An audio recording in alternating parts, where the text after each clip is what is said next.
And now on the side of the road in front of Valley Christian Church, it is time to make some lunch.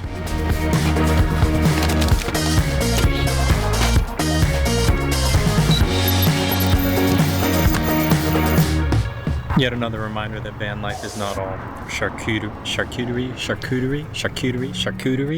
charcuterie place and matcha and cold brew and beautiful verandas.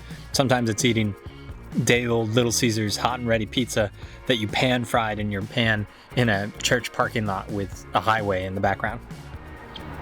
Real life, van life, non-aesthetic van lifer.